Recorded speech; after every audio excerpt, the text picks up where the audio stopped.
right. Hey, everybody, and welcome to another Learning Tech Talks where we are exploring. Well, let's see. I've changed this now. I'm living life at the intersection of business technology and the human experience. So you know what? This conversation there will be intersections with technology, but it's bigger than that. And we're going to be talking about the unconscious bias of leadership and leadership development, which is going to be a very fun conversation. And it's actually one of the things I love most about the way I do this, I'm joined by Ben Brooks. He's joining me again from Pilot, and it's going to be a spicy conversation. So take some, I don't know, milk of magnesia if you need to, because it's going to be hot sauce on this one. But I'm looking forward to this. And one of the things I enjoy about the style of show is coming into it, we were backstage going, how do we want to structure this thing? And then the moment hit and we went, this is what it's going to be. And this really started because I did a video on YouTube this week about Are Leaders Born or Made? And I won't spoil what I get into in that discussion, but that led to this discussion. So thanks so much, Ben, for joining me again and for the flexibility of going, you know what? We don't got the talking points. We don't got the premeditated questions going. We're just going to flow with it.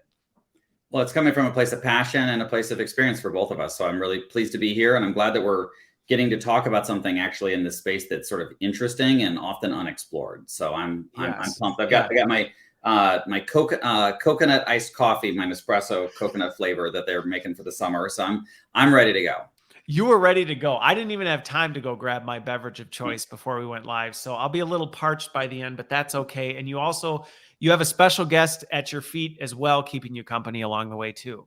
Yes. And that is, just to be clear, a dog. So don't get your mind going crazy. This is like, this is a little dog named Disco, miniature Eskimo. So he's snoozing away. So nobody's giving me away. So if Ben all of a sudden has to go on mute, it's because someone rang the doorbell and Disco has thought World War III attack mode has started. Yep. Protecting his uncle. So we're all good. So I get it.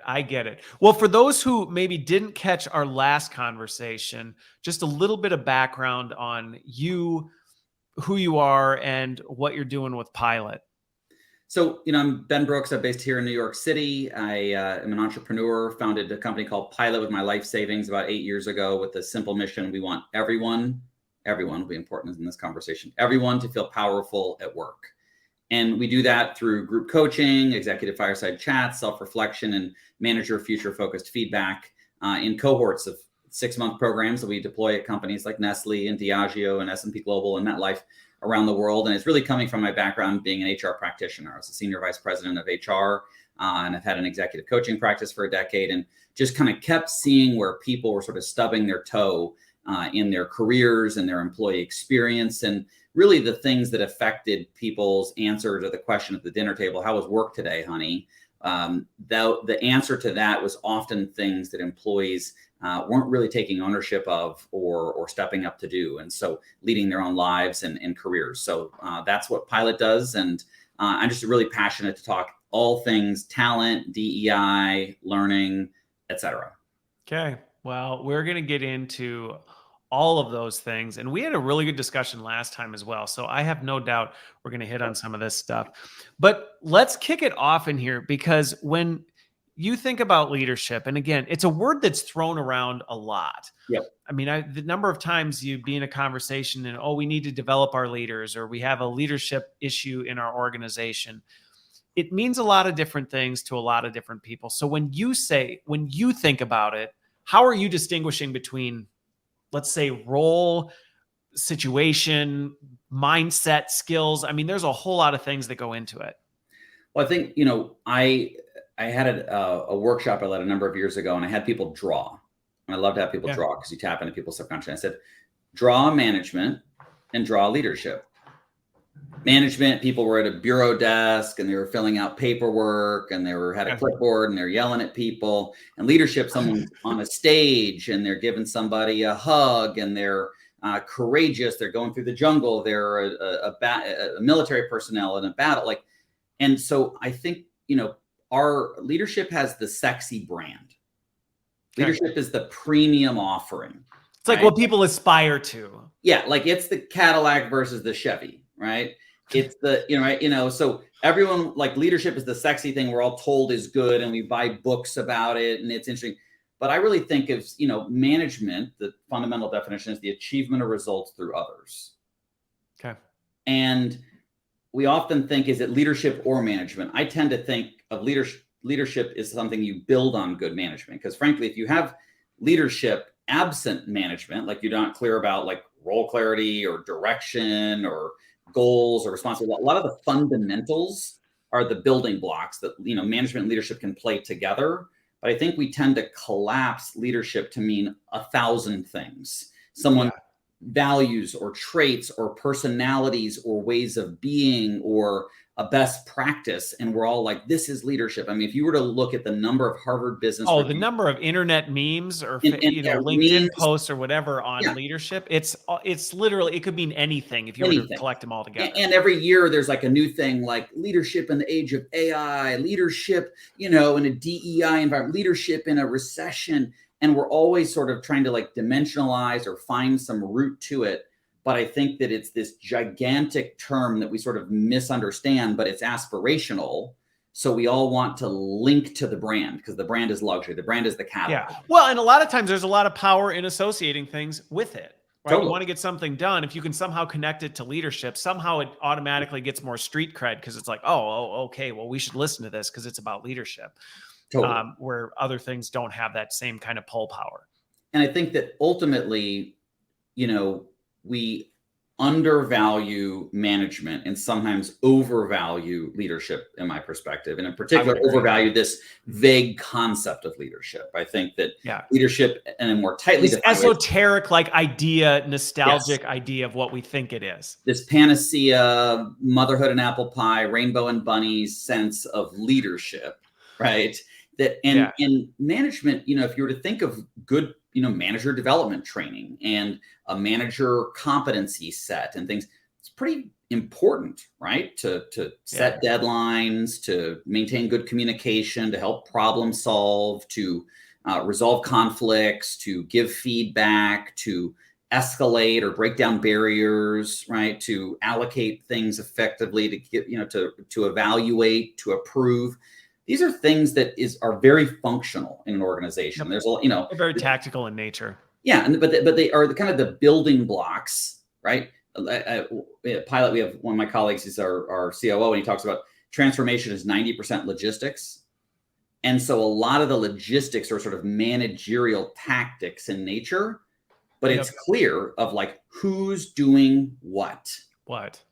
And that is so fundamental. But then there's this leadership piece that we tend to sort of have be this thing that we kind of, well, of course, everyone should have a good manager. And we do all that. And we all know that like very good managers are scarce. Every Fortune 1000 company I've ever spoken to has bitched about their middle management or their frontline supervisors. And for 40 years, consulting firms have written white papers around middle management and frontline supervisors. So we know that management is actually not that consistent or prevalent in organizations. We tend to think, you know what, if we smear some Nutella, some leadership on top of this, it'll all be fine. Well, so what's interesting is, and I mentioned this backstage, so there's two things I'd respond to on yours. So the one that was, I very much saw some similar things. I was with a group of leaders recently and was talking to them and asked them, what was it like when you worked under someone you would consider a great leader? What was that experience like? How did they embody it? And the things they described were very similar to what you said. They were very empowering. They were empathetic to me. They knew they had a clear vision and were able to bring us along for the ride. They communicated really, like things like that. But when I asked the same group of people, if someone were to come to you and say, hey, things are about to hit the fan, you need to step up and lead right now, what would that look like? And the response looked nothing like what they had just described in terms of what their best great leader. It was power, it was control, it was telling people what to do, it was dragging people through the mud, unwillingly to get them where they needed to go. It was a very different dynamic. And so it is one of these things where I think there is an important part of actually breaking down, what do we actually mean with this? When what you said, the way I look at it in some ways is leadership I don't even know that that's the right word for it, because it's almost one of these underlying, like, what actually makes people distinguishably good at being human in some ways. It's like what makes people fantastic human beings is when you're really getting into some of these human skills of, well, they're really good at doing this. Going back to your management approach, you apply that by leading a team. So you have these distinguishable capabilities underneath this that just make you a quality human being, make you effective at doing whatever it is you're doing. And then you apply them in different ways. And so when you think about leading a team, it's like, well, I have to take these and I have to now put them through that lens. But to your point, oftentimes we do the opposite. We're like, okay, here's all the stuff everybody's doing. Let's just like, I like that Nutella, a little bit of leadership on the top.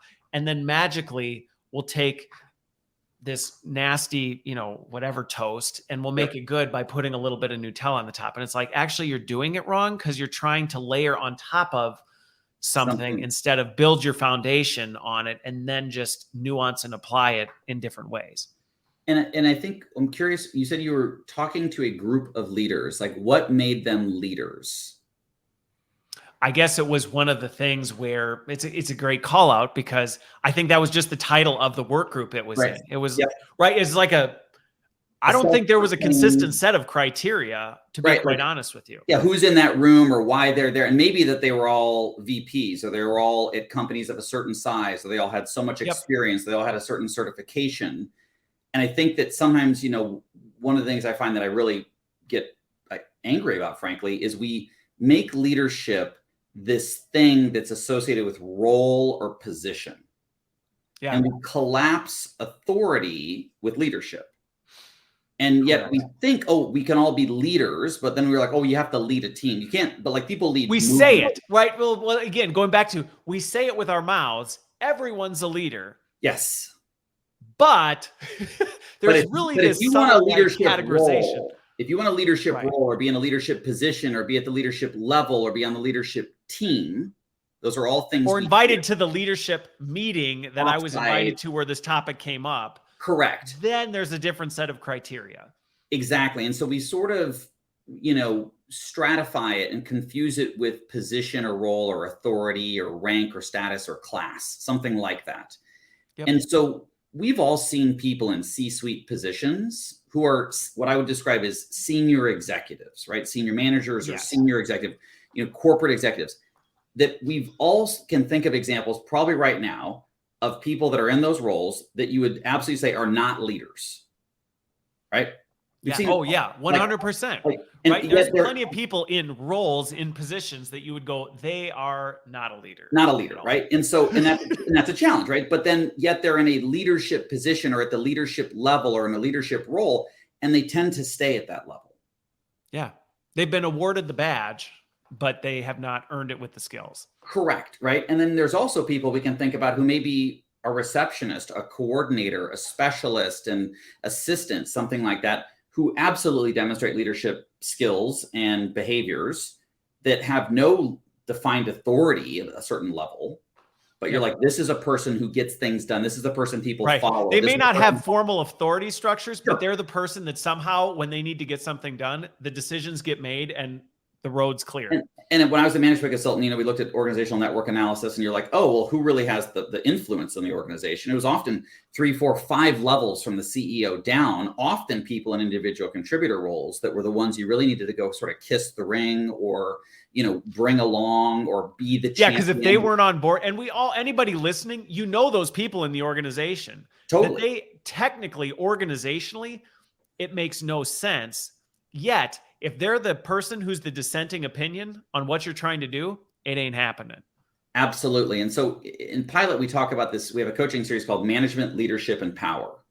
And we bring all of it together. And we talk about, the 6 or 7 sources of power and how people establish those in organizations and how, the different levels of thinking managerially. But then we talk about the head, heart, and guts model of leadership, right? So your kind of your strategic thinking and your analysis and your market knowledge. The heart, right? The interpersonal, the EQ, the motivation, the care, the empathy, right? And the guts, right? You're doing the right thing, your steadiness, your courage, your fortitude, your ethics, right?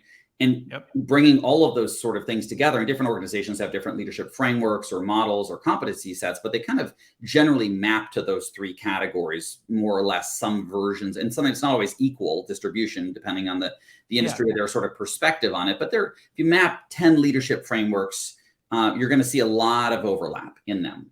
And I don't know that I've ever looked at a leadership competency model, at least a decent one, and gone, wow, what's on here I've never seen before on any other model before. Or it has something that you just go, really? That's the thing that you picked? Going back to some of these like underlying human elements that it's like, well, that just makes you a good, effective human being on the planet.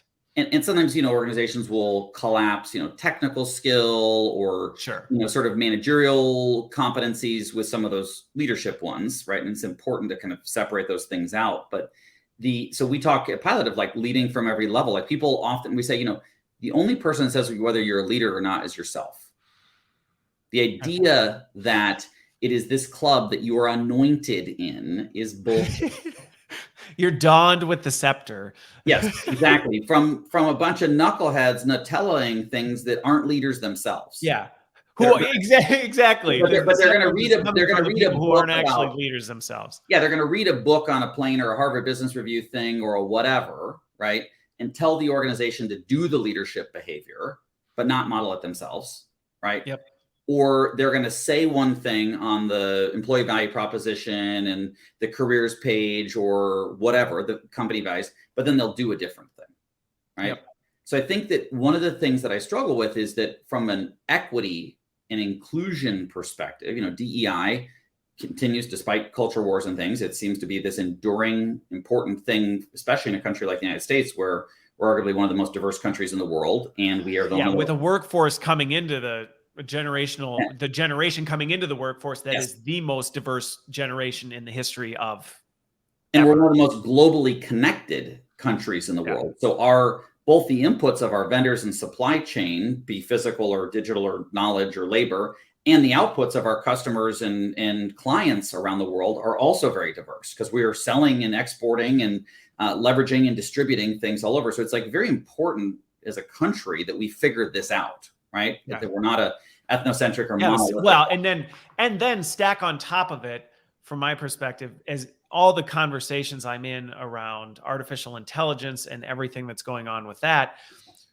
the water is getting so muddy in terms of, well, what does it actually mean to be distinctly human, and what is AI capable of doing versus where do we really need to put people in the mix? It's just adding yet another layer of complexity to this. We have to figure this out, or we're going to end up making really bad decisions with really serious consequences. And the idea of figuring this out, I would assert, is something that requires leadership, right? Whatever, independent of what that answer is, right? Like, what's the line between human and AI, and what's the ethics behind this, and how do we code this, and what data are we collecting, et cetera?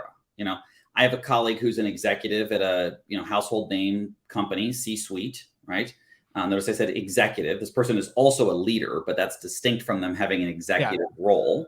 They've earned both the correct executive badge and carry with them the leadership qualities that make them a leader. Completely. And this person was in an executive meeting last week where they were looking at badge data by department down to the individual's name to assess compliance with the hybrid work return to office policy.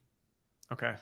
That the CFO really good use of their time, it sounds like. Well, the CFO had pulled it. And so this person, brought up in the conversation, hey, I'm uncomfortable with the fact that we've even pulled that data, or that we're having this conversation, especially at this level, right? Yeah. And so when others were trying to control, again, that force, like step up and lead, they were like, I want to drill down to the individual name so I can have a conversation. And if they don't get with the program, they're going to be in here 5 days a week. And that was one of the comments, right? And using force or control typically is sort of inversely correlated with leadership, right? Like leaders don't use force or control, they use influence, right? Yep. And that's, people want to do a thing versus have to do a thing. And look, authority is an important thing in an organization. If everyone can go sign $1 million contract, that's a problem, right? That's dangerous. Right. If everyone can fire somebody, I look at you, I don't like you to me, you're fired, right? it's important that authority is defined, right? And that's a managerial practice. Now, how we use the authority can involve leadership, because you might say, oh, we're going to do this thing, or we're going to raise our prices on this, whatever. And then you haven't figured out that, oh, this is, a lot of our customers are on the brink of like poverty. And if we raise our prices, like what impact does that have on them? That's where the ethics and the leadership piece, and that's part of the guts and even the heart that comes into it. But I think one of the challenges is when we collapse leadership as a role, then we say, oh, we're going to do leadership development, right? We're going to do training or executive education, coaching, mentoring. And we try and lump everything together. And then we say, oh, who's that for? Oh, it's for 5% of our headcount, because 20% of our headcount are managers. And of that, we got 5%. So, 5 and 15, 20% total supervised people, 5% are executives, 15% are managers of managers or managers. And we're going to stratify, and the people that go to the Institute or the Offsite or the Harvard Business School or Kellogg or something else, right, they're going to be this part and this. And then you've got 80% of other people that I guess are like the serfs, and they're just sort of waiting to be told and controlled and manipulated. And it's ridiculous. And especially when I talk like knowledge worker sort of environments or salaried environments, different context, construction site or distribution center, you might need different things. I realize, hospitality, right? Yeah. And what I'm chuckling at was when you said serfs, I just had a Monty Python reference come back into my head. So, right. Because in some ways it's funny and not funny, because in some ways it's easy to joke about it, but in some ways it's like, but sadly, this is kind of it's dark humor. It's a dark reference. It's dark humor because this is the reality we're on. One thing that I wanted to point out, call attention to, that I completely agree with you, because sometimes what happens is you see some of this stuff go south, and there is this almost movement to deconstruct, burn the house down type of a thing. And going back to it, authority isn't bad. Like you said, I don't remember where I came across this, but they had done this study, and what they found was in schools, if they took out fences, kids did not like to go play on the playgrounds because it was terrifying. They didn't feel safe. They didn't feel like they were in a safe environment. And so they tended to cluster together at the center, and they didn't really go do anything. But when you put fences up, then it was a healthy thing. Kids went out and they played and whatever, because they felt like, okay, I know where the guardrails are and I now feel comfortable in this environment type of a thing. But I think sometimes what can happen is the fences have turned into barbed wire turrets type of a thing. And it's like, okay. And then we look at that and go, you know what we need? No fences. Let's tear the fences down, not realizing, okay, we've swung the pendulum too far. Yeah. They look like cages that someone's exercising in prison, right? They have a roof on them. And that's beyond that. That's unnecessary, right? In the right, it's all contextual. But to your point, then it's like this either or. Should we have fences or should we blow up the fences? And people need constraints. They need boundaries. They need principles. They need structure, right? Otherwise, we have anarchy, chaos. And then you've got, there was stories of Google, right? In its early days, Google, fantastic company, we use a lot of their products, great brand, good corporate citizen, but early days, they were a startup, and then they started to grow, and they got to this stage where they were fairly a large business, but they didn't want to put in the structures around approvals and authority. And it became a very toxic, nasty place to work for a period of time. This was and a lot of people churned because it was all about politics and power grabs and this stuff, because it was anarchy. And so everyone was sort of like trying to like stake their claim and do their thing. And once they added more structure, it became a much better place to work, and their financial results were a lot better. But that was the resisting. And this often happens with growth companies, right? What makes you successful at one phase can make you unsuccessful at another. What got you here won't get you there. Correct. So the propelling force of limited structure and authority let them innovate quickly and be a first mover and test all and experiment. But then that was the thing that was holding them back from geographic expansion, acquisitions, corporate and enterprise sales, all those things. And so I think part of the reason that management has a bad brand, right, is we have this negative association because we don't like to be controlled. We think of literally one of the most negative things I ever hear in an exit interview is micromanagement. Even in an employment interview, tell me about your best boss and your worst boss. Those are questions I typically ask, and almost always they say I was micromanaged. So the idea of management is associate. We put this qualifier. It's micromanaged. But it sucks. Well, and you'll see this. What's interesting is there are good reasons why people have the visceral reaction to it that they do. Because again, going back to what we said, there's a difference between management and executive roles and then leaders. And everybody's been under that person who was in the position but was not a leader. And it's not a great experience. So I understand where some of that brand comes in, but also some of it is, it's also just human nature in some regards. Like I've been in plenty of situations. I've got 7 kids. Like there are plenty of times where they're perfectly happy. But if I were to try and do anything that even is perceived as control, set a boundary even for their own, suddenly it's the end of the world type of a thing. And it's like, nothing changed. What are you talking? Why are you melting down right now? Oh, you're trying to tell me what to, and it's like, what? Like, no, I'm not doing any of that. And so I do think that is one of the challenges with this is that you can overcorrect, but you can almost go, boy, I just don't even want to go there because people do just have a reaction to the idea of somebody telling them what to do. Yeah. I mean, fundamentally it's about control, right? Yes. And, as humans, we do really well. I mean, you as a parent certainly know if you don't create structure for kids, it ain't good for the kid. It ain't good for the parents. It ain't good for the family, the community. It ain't right. So it's not good for anybody. Sleep schedules, school, regularity, rituals, when we put shoes on and off, like there's really important things. When we, where we stop running in the grass, we don't run into the street, right? Important things. Don't touch that thing. It's hot. Yeah. Like very important fundamental things. And so, but, we never talk about macro management or micro leadership. I was micro led. like it's this thing. And yet, I often will challenge from a coaching perspective. I'm like, well, you may have been micromanaged because you needed to be, right? You may have been like, we assume that the boss is a jerk, right? Or has some, but it's like, well, if you don't stay in communication and don't manage up and don't close the loop and don't communicate, you're probably, you're going to get as much supervision as you need. And so anybody who's been in a people management role can relate to this. Totally. If you've had that person who is not meeting expectations and you're trying to well-intended set clear expectations, follow up, hold them accountable to the things they do. And they're fighting against it going, you're micromanaging me. And it's like, well, in a way, yes, because I have to, and you're putting me in that position. Correct. But then they're going to, project onto the manager that they're a controlling jerk, when in reality, the manager is trying to the achievement of results through other.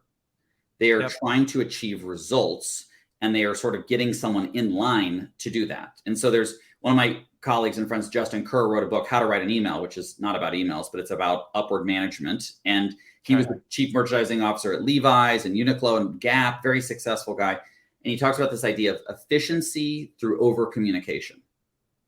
And that part of what he coaches employees on, right, is always pushing status, keeping people in the loop. Because when a manager has to come to an employee for a thing like a status update, right, or to see the work process, it's already too late.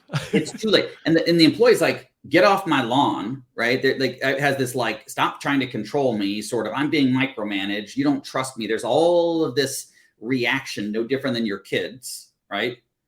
Yep. But the manager, she or he or they need to know the status of the work. They are accountable. They are responsible. They're going to be held to account for your work or they're the one in the meeting that's getting lit up, which is why they're coming and asking in the first place. And they are literally paying for you to be on their team, not someone else, right? They have chosen you or inherited you or some have you. And there's an expectation that for your compensation, certain things are going to be done, which is defined by your job requirements and goals, et cetera. So there's something very functional about this, but what we don't coach and train employees on is that managing up, is that thing to say, either way, you and your supervisor are going to have to be in sync. So either they can piss in your Cheerios and get on your lawn and you can be upset about it, or you can actively share with them to the point where they cry uncle and say, you're good, we're in sync, that's enough, go. Right, you can cut back, which goes back to what you had brought up going to the equity conversation. What we are describing right there is a leadership skill. Correct. That is a leadership skill. Now, would you apply it differently as an individual contributor than you would as a people manager? Maybe. But the skill is exactly the same. The communicating this stuff, that's what a good people manager does to their boss. So their boss isn't coming to them asking these questions. Correct. It's the same set of skills across the board.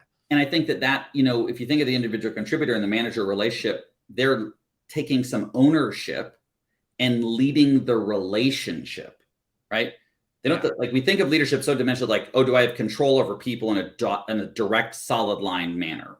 But no, you can lead movements, you can lead conversations, you can lead alliances, partnerships, like whatever it may be. So what we talk about a lot with Pilot is helping employees meet the manager halfway. We're not trying to let managers off the hook of what they needed to do supervise. No, because there is a level of accountability. If you're in a people management role, I feel like that is something. And again, a lot of times this is not clearly defined in organizations, which I think is the unfortunate part. Is it's not clearly defined. People get put in a people management role and expectations are about as vague as they can be. And it's like, just, lead. Which doesn't help. No, not at all. And so I think if I am all for holding people managers to a high standard, including equipping them, supporting them, enabling, providing clarity, defining those things.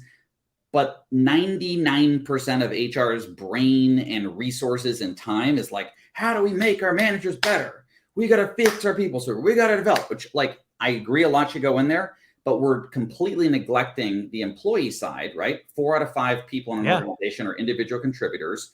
And we are not saying to them, hey, can you carry some of the water here? Hey, could you maybe make sure that the one-on-ones are on the calendar for your manager? Hey, and if they're not, go ahead and schedule them. Go ahead and schedule it. Like, work with the assistant, use Outlook, use whatever it may be. Hey, by the way, could you maybe bring an agenda so the manager that's coming from their last meeting that's chaotic doesn't just use this as a therapy session to dump and process on you and you like survive it? Hey, could you advocate for the things you need? Could you put the request? You want more feedback? Can we put that on the agenda where we have time and space and you can say, hey, I'd love some feedback on that deck?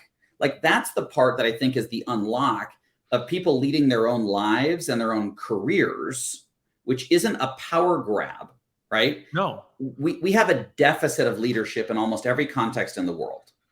Think climate change. Well, and I think this goes back to what this goes back to is when we say, I agree, there is a leadership skills crisis in every organization.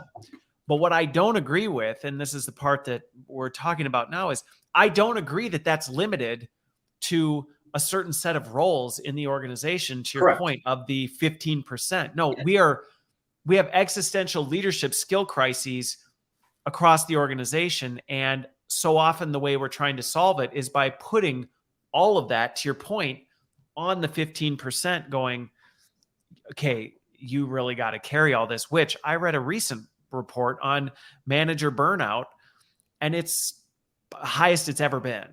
Totally. And you think about, even from the United States perspective, like democracy and how we're structured as a country, we have shared the authority in our federalist model, right? The federal government versus the states then have counties, the counties then have cities and townships and hamlets and villages and all the things, right? So we're not assuming one monolithic authoritarian, right? When we say authoritarianism, everyone's like, oh, that's horrible, that's bad, right? But definitionally, like denotatively, it's the consolidation of power into a very small subset. And in some ways, we almost think of leadership as in a sort of authoritarian structure, right? That a very select few can do the thing and should be anointed and should know how. But that's sort of antithetical to our values as a country and our system of, democracy and freedom and government and all these things, which there's a lot of difference in America. But I think that's one of the things that we share and have in common. And so part of it is like leaning into this idea of we have to not only share some of that, And it's less about like the sharing authority, right? Because it's not like people are like, oh, they don't want to give up control. It's not about power. No, That's the thing. It's not about power. It shouldn't be. That's, I think, where it goes south, is when it becomes about power, then we've got a problem on our hands. Nobody wants to give up power or control, right? Yep. But if we expand the pie or broaden the tent or whatever analogy that you want to use, there is a massive opportunity for people to step up and lead. And we're often very inspired when we see people in our community, the person that creates the book lending library on the end of your corner, and it's the little, birdhouse looking thing where you put books in and out, someone had like, no one anointed that person with controls. Like you were they were like, you know what, this would be sweet. This would be sweet. You're the neighborhood library person. Yeah. But they did it. And then everybody benefits because they took up some ownership, right? Yeah. They initiated, they did something. They didn't have a title. The governor didn't send them on a mission, like they're not a political appointee, right? The mayor didn't show. We could play this out all day, but I'm just picturing these comical things because instinctively we know this, yet we continue having some of these expectations. Because that person, to your point, they weren't sitting on their doorstep and then all of a sudden the mayor drove to their house and said, you know what we need? We need a library on the corner and you're the person to do it. So now you go, and they're like, well, I wasn't planning on it. I didn't want to, but I guess now I've been donned with that responsibility. Yes, sir. Right. And it's like, it's not that. And so I think one of my big calls to arms for HR is to broaden leadership development. Now, part of the reason leadership development is sort of structurally exclusive is we haven't figured out ways to distribute it. Leadership, the average leadership development program often requires days or weeks or even sometimes months out of work. I talked to a colleague who, is the CEO of a utility company and one of our customers, and he went to a program at Stanford University. And I think he said it was 7 or 8 weeks he was out of the office, like literally out of office, like not working, taking calls. And it was like $80,000, right?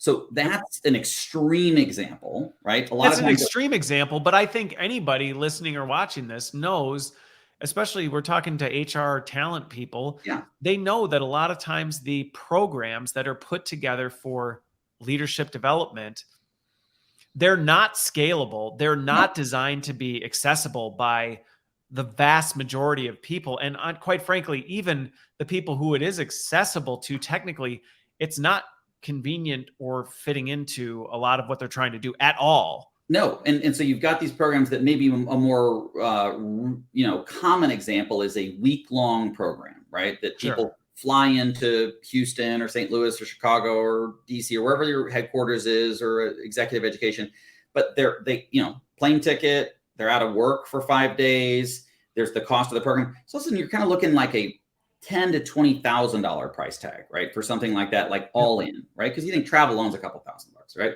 So, and then they're out of work. You can't, if you're to say, oh, let's do that for all 5,000 employees at this organization, they're like, wait, $15,000 times 5, like, you're like, oh my gosh, this, like, no way, right? So we'd have to shut down the operations for a week. We can't. Like let's take a hit to earnings. Let's put a special item in our guidance. We'll just go to our shareholders and say, we decided we are going to spend a week with all our employees, and no, it's not going to happen. So I think that part of democratizing leadership development, which includes different methods, like we talk about democratizing coaching or mentoring or different training, if you separate the method to do that, because there's a number of ways to kind of skin that cat. You just say, like, the idea of like sort of empowering people to see themselves as leaders and to understand their leadership expression and style, and to have these things.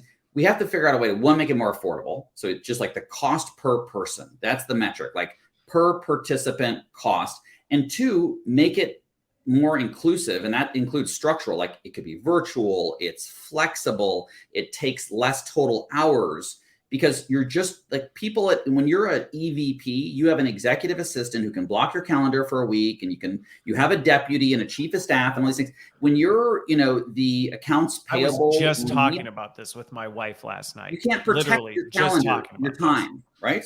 Yeah. What were you saying to your wife?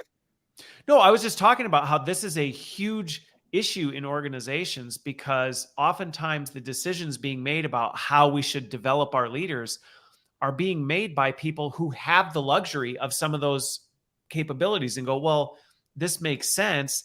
But really, to the frontline people manager, or the everyday person, the individual contributor who just truly needs to build leadership skills, they don't have that luxury. They do not have the ability to go, oh, yeah, you know what? Move all my meetings next week. I'm going to spend the week in leadership development. They just do not have the ability to do that. And if we take that a step further, based on sort of a diversity and inclusion perspective, they may be in a multi-generational household at home. They may That's have what I'm saying. elder or dependent care. They may not have an au pair or a nanny or a spouse that's a stay-at-home spouse, because they're double income household, right? So the idea of them traveling for the week. No, I mean, I'm hypersensitive to this situation because, again, with 7 kids, but I also have a personal situation that makes it near impossible for me to go places. So I can relate to this, where when we do these things, we don't realize the burden we're actually putting on people when we go, hey, congratulations, you've made it. We're sending you to leadership development. And it feels more like a prison sentence than it does a reward, because I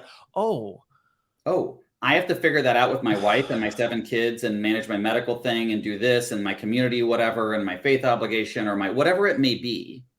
And so I think, and it's not that I'm anti-travel or in-person programs. No, I think I'm not either. we have to have a spectrum in options, right? Because yes, typically in my experience, I see sort of an inverse correlation with people who are high performers and the amount of talent and leadership development that they do. Because your top salesperson is less likely to be in a leadership program, because they're out there on sales calls making either your finance, your product, your M&A person, whatever it might be, your HR person. So we have to find ways to make these programs more inclusive. And I don't just mean in like the softer side of inclusive. I mean structurally inclusive, which is less time commitment, more flexible and asynchronous, more virtual, right? Well, and what's funny about this is I talk a lot about, I have a bit of a brand around the tech. I talk a lot about this stuff. And a lot of times it's perceived that that's a personal bias and a personal preference for things. And I'll be the first to acknowledge, there are certainly personal attributes of that are true. But part of my fight for this has been about inclusivity on all of these things, because when you actually look at the masses of employees who desperately need this stuff, and the data and the reports are overwhelming. Like, if you don't believe it, just go read any recent report by one of the consulting companies on the state of employees. They desperately need it. And yet what's being offered to them is often completely inaccessible to a large percentage of them. And it's just like, well, that's the cost of doing business. Or if it's really that important to you, make it a priority. And it's like, that is one of the most tone deaf and insensitive things that you can put out there to your population. One of our customers, MetLife, sells their group benefits business, sells to benefits managers. Benefits managers in the United States are now 85% female. And their customer and client entertainment used to be after-hour stuff, football games and concerts and steakhouses and all these things. They did some research because they got some females in leadership that have more empathy and EQ and all these things. And they said, you know what? Turns out that, rather just like your leader, I'm being sent to leadership development in Dallas. Is that a bug or is that a feature? Well, for you, it might be a bug, right? These folks are saying, MetLife is going to entertain me. Like my carrier is going to entertain box seats at the whatever game next week. Like, they're like, one, I don't even like sports maybe, or 2, that's going to jack up my whole life structure. So what we started to do, and they partnered with us on this, is that what they wanted to do is actually advance their careers and take care of themselves. We started to do leadership development and career development luncheons and breakfasts. And what we did is they said, look, I don't want to be in a sticky, dark place. I don't want to be at a place that feels unsafe. I don't want to be in this or that. I don't want to be out at night. All these said, let's do it at lunch or at breakfast. We went to Lux restaurants, Lux hotels, we did it up really nicely. And we made it this really great celebratory, community thing. It was an in-person experience. We've done some virtual ones too. Interestingly enough, the satisfaction on the virtual ones was even higher, to their surprise. But, people, and the attendance was higher because more people could make it, right? And people even said, it was more inclusive. I have this thing. Yeah, my kid is like, the school is canceled because of snow, but I can still make this thing because my kid's like watching, a movie right now while I'm on this thing. So that's the part that I think we have to have a little bit more ingenuity around. We do. Because, there's just this like classroom versus online. Well, like online we associate with like e-learning module, which online can mean so many different things now. Well, and again, going back to it, I understand where people's response to that is, because I said this on a call the other day. Most people's experience with online learning has sucked. Yeah, it's not been great. So I get it when people go, ooh, like that's the alternative.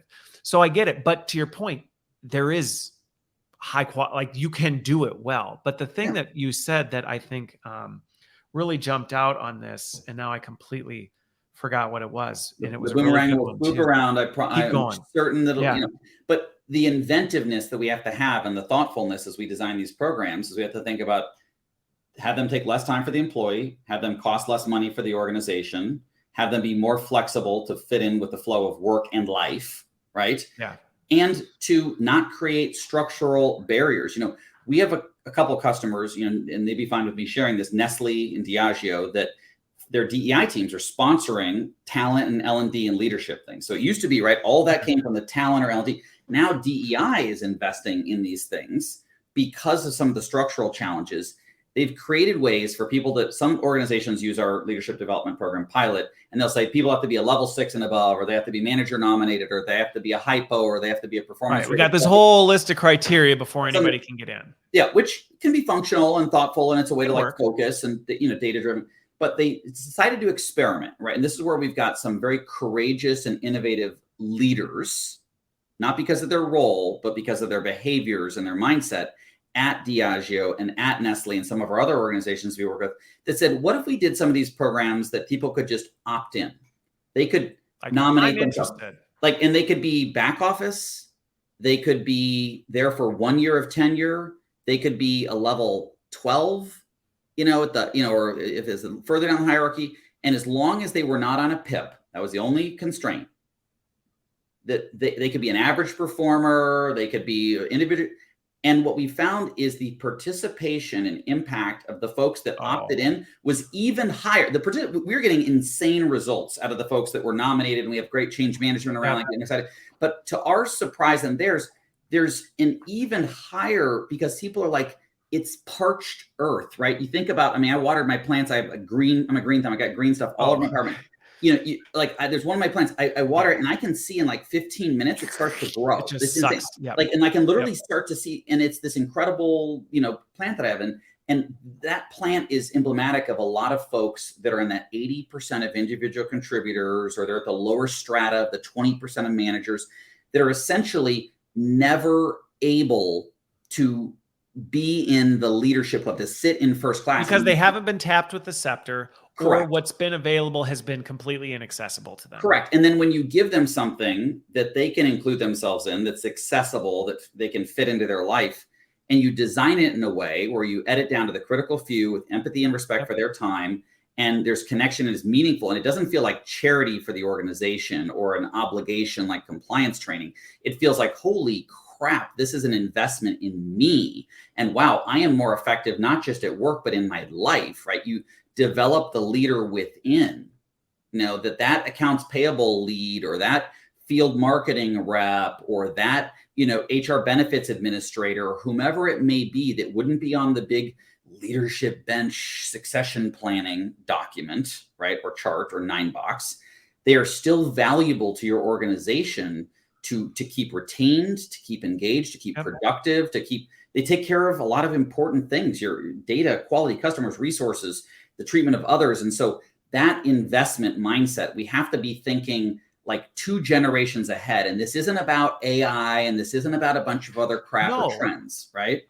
But again, to your point, a lot of times this is this short-term thinking. There's the thing with it is and I'm sure you've done it because of all the work that you've done, but when you start unpacking this, there's a whole lot that goes into why some of these things are the way they are. And it doesn't make it okay. No. But it's one of those like, okay, but what are we going to do about it? Because I get, okay, well, maybe that's not the way programs are designed now. All right, well, then let's figure that out. Like, let's solve for that. Well, We have to segregate, different groups because we know different groups work differently with each other. Okay, well, I think to your point, opening it up to the masses doesn't mean that you never have, well, this is specifically for this group of managers to work together because some of the challenges they're solving are unique. Yeah, you can still do that. I think some of the pushback that I've seen to some of these things is usually easily solved for. Totally. And if you back out of a single solution or a single way of doing it, right? There's always many roads to Rome, right? So there's nothing more dangerous in the world with a person with only one idea that they're in love with, right?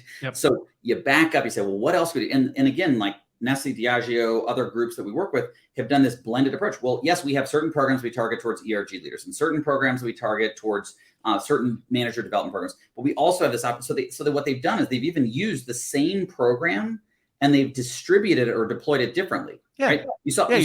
Again, you're building once, deploying in different ways to different audiences for different purposes. I thought about that with like how we did COVID vaccine distribution. How you do it in a nursing home is different than how you do it on a college campus, is different than how you do it for office workers, which is also different than how you do it for the homeless, right? And so there were different things. We did in New York City, they did the Johnson & Johnson vaccine. It was the one shot. They did it on the subway platform because they knew people that were frontline workers didn't have time to make an appointment, go to a doctor's office, and they weren't going to come back for a second shot either. So it's important that they only used the vaccine that required one shot, and they did it literally on the platform. And I think that they had 70,000 people, 70,000 got the vaccine on the subway platform. But that's distribution, that's empathy, that's like meeting people where they are, rather than be like, oh no, go to your primary care physician, which you don't have, with the insurance that you don't have, and with the documentation about your immigration status. Take time off, right? Yeah, and take time off work to go do all this, right? All and, these and other do it things, in the language which you don't speak, right? That's where I think we have to take this monolithic thing of like our employees, right? And you have to, marketers would personify and segment and all these things to understand that different groups may need different things. And so I think, and what's interesting about what you said with that, and I think this is where there's value in people thinking more complexly and nuanced about this, because to your point with what you said, I love the point about not thinking about our employees as this monolithic, the employees. Totally. Okay. If you've met one employee, you've met one employee. Like, even if they're in the same job function, job title, report to the same manager, you've met that person, and their situation and their skill set and what they bring to the table and their story is completely different than the one sitting right next to them in your mind doing the exact same job as they are. It's just that diverse, which sometimes can lead people to go, oh, that's just too complicated. We can't do anything with it. But that's not true, because at the end of the day, even going back to what we said, leadership development is the same skills for every single person in your organization. These are not, going back to the competencies. Nobody looks at this and go, wow, these models are just all over the map. But how you apply it, the conversations you may have, the way you may implement it may look a little bit different, but there's the consistency underneath it. And that's the part where you can do this at scale. And to add to that, our push is have the employee personalize and individualize it, because they know the most about their goals, their learned experiences of life, their values, their aspirations. Not all employees want to move vertically up in the organization. Not all employees, and that's okay, want to be people supervisors. Not all employees. And so to your point, you may have 3 sales reps that all have the same title, or 3 HR business partners, all the same title. But the iceberg principle around that of like, one has kids and one doesn't, right? One's further along in the career, one's an immigrant and sends money home to their home country, and one doesn't. Like, super different icebergs on, one has 7 kids, and that's what we have to, and then let the employees say, hey, we're going to standardize and have consistency in how we define leadership and how we think about that. But you're going to apply it and leverage it, bringing in the context for you. And that's what we do with Pilot and with coaching, is people bring in and say, okay, well, like, if I'm not looking for a promotion, how I'm going to apply my leadership skills is going to be different. I might be looking for more well-being and boundaries so I can be with my family or practice my faith or take care of my health or whatever it might be. And so Yeah. that's where I think we often think that like HR has to figure that out.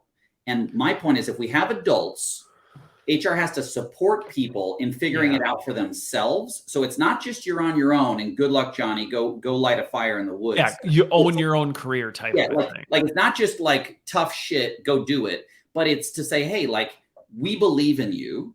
We're going to provide you some resources and support. We're going to work on the organization to be ready for you to advocate for yourself and to speak up and solicit feedback and state your aspirations. But you also have to figure out what the heck that is for you. And then you have to initiate leads because you have the biggest whiff on the what's in it for me is you getting your needs met. And so I think that's the conversation that we tend to just think we have to control it all from on high. And I don't think this just ties to leadership development. I mean, I think you would agree with that. And I see this all the time in organizations where organizations are going through massive changes, or they're going through this or that, or they're trying to figure this out. And there's this mentality of like, we got to get the right people in the room so we can hammer it all out and figure out every single detail for folks. And then we'll just let them know what that is. And it's actually far more empowering and effective when you go, what are the things that we need consistency in? Let's get the right people in the room to do that. Going back to your point early in the conversation that authority is not bad. It's not bad to have a group of people going, hey, these are the non-negotiables of what we're trying to accomplish here. We need to nail that down. Like, perfect, fine.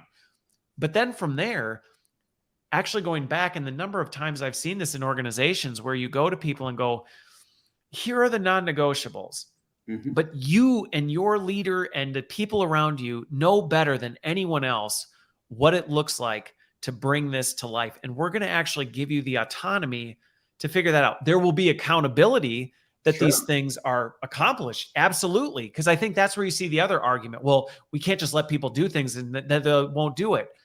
You can hold them accountable, but hold them accountable to the outcome, not the activity.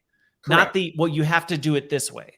Correct. And, you got 7 kids. I bet they have different learning modalities and styles, like how they get their homework done might look different, right? Someone wants to do it in the kitchen when it's a bunch of chaos around. Someone else needs to have headphones on and be quiet. Like someone else needs to do it with someone else. Right. And I don't gather them into a room and go, you're all going to sit down and you're going to do it exactly like Daddy said. That's the way I like it and I'm comfortable with. And so you need to do it this way. And if you're not, then in my mind, you're not doing it right. Correct. Instead, it's like, hey, the outcome is you need to do your homework. Right. And you need to get these grades. Yep. I need to see this. I need to see this effectiveness. And I need to see these things. But if you have the flexibility and autonomy to figure that out. If you're a kinesthetic learner, you need to kind of physically be moving. Don't go into the learning styles. You're going to set the audience off. So you're going to, so like that's, whatever it means. And so I think that what we're talking about is sort of like that freedom within a framework, right? We're saying, hey, like, this is the expectations and some of the standards, but I think we have to, if we don't trust, if we think people in the field of an organization are idiots, right? We have a bigger problem, right? We have exactly. That's just it. It's like, if you truly can't trust your people and think they're morons, and if you didn't tell them exactly what to do, they just, how are they going to take care of watch Netflix all day?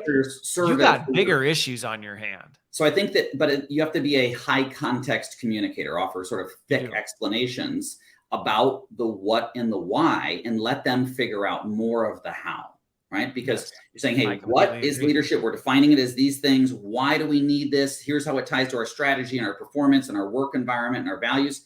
How do you do this in Japan versus in Boise, Idaho? Might look a little different, right? And that is okay. That's okay. And so I think that that's a part of, but that's releasing some of the control without necessarily negotiating down the standard or the expectation, which we collapse those, right? And I think that, and I think that's where I think HR tends to play really small often, is because what HR will do is they will be the sheriff or mayor of a small town, right? They will control the crap out of some tiny little thing and have it be completely standardized, one size fits none. And they will scale that thing and then do that. And then that's it, rather than a much bigger movement. If anyone has done grassroots activism, coalition stuff, you have to tolerate a little messiness, a little. You have to. Right. Like people having their own thing. And that's the emotional part for, I think, HR talent and DI leaders and in business and senior executives. And letting go. And I said later, do you see what I just did there? leaders. Like, so it could It's be leaders, hard. You caught me on it earlier because it comes out. but people in positions of Yes. authority and management is to, set clear and high standards and create frameworks and guardrails, enablement and resources, and also tolerate and embrace adaptation, experimentation, innovation in all of that, which means it's going to be a little bit messy. And when you got two or more people doing anything in life, it's going to be a little bit messy unless you're going to be authoritarian and bash the humanity out of people, in which case you're going to get at best submission and compliance, which doesn't create great workplaces or employees or engagement or leadership. You just get submission. Yep. And going back to it, and then we can wrap, even though we didn't even get into it, because I really think the coachability piece is an important part. But going back to it, what we're talking about doesn't mean releasing accountability. No. Like that's the response a lot of times you see is, well, but then it's not going to get done. And it's about helping people see, no, that's not it. You are still holding people accountable. There is still going to be coaching. There's still going to be developing. There's still going to be redirecting that happens among there. It's about doing it to the right things instead of, I liked your HR analogy, instead of controlling these very tiny things perfectly, going, but what if we could control the whole thing, but in a way that it was more influential? We influence the whole thing, but be okay with some of the nuance. And you don't have to always have the answer. You can say, hey, I get that you want to adapt it this way, but I need to know if it was effective in the way that I would typically do it. We'd measure these ways. And if you do it this way, we won't be able to measure it that way. So how can we, how are you going to account for that? And then you're in this thing where it's like, okay, I still get my need met of assessing efficacy, but I'm not forcing you into my model of doing the thing, because you don't have to negotiate on, I need to know if something's effective. That is a completely legitimate that is a completely reasonable expectation. If we're going to do this, it needs to be effective. But it may be validated differently, right? Based upon the context. And so that's a negotiation in an act of creativity, right? Because you may learn the way that they figure out how to evaluate efficacy is actually better than you were. And you may port some of those insights to your standard way. And so I think that's the part where, again, it's like this loosening up. Like leadership is so calcified in our minds and so rigid and reductive. And I think it's like leadership should be set free, should take flight. And so that's what I'm taking away from this conversation. Well, and I think, and then we'll close, when I think about it, I think of things on the spectrum of three ways. And one, you've got like the tight-fisted, just death grip, and that's not productive. On the other end, you've got the like, well, I guess we'll just kick back and whatever happens, happens. And that's not it. It's that single hand held openly where it's like, we've put in the guidance, we've done this, but we aren't holding so tightly to it. Because to your point, the number of times where I've thought something, but I've given people the freedom to go, more often than not, they end up surprising me with something I hadn't considered or an even better way than had crossed my mind. And that's inclusion of diversity of perspective, right? Like if your ideas are the best ones, you're never going to come up with those. So I hope everyone listening today and this joining, just again, like let leadership fly, set it free, open up your mind and others, and allow people to meet you halfway. That's the ownership. And that's an engaging work experience. That people talk about the best place they work. It's a place where they're given. That's it. That's what people describe. That's what people describe when I asked, what was the greatest leadership environment you worked in? That's exactly what they described. So, Ben, always a pleasure. So happy to have you back again. Hopefully everybody listening and watching has taken at least a handful of things from this to the way they're thinking about developing leaders and really who are the leaders in your organization. So thank you so much. Glad to be here and would love to connect with anyone on LinkedIn and be a resource in the HR community. All right. Sounds good. Have a great week, everybody, and we'll see you next week.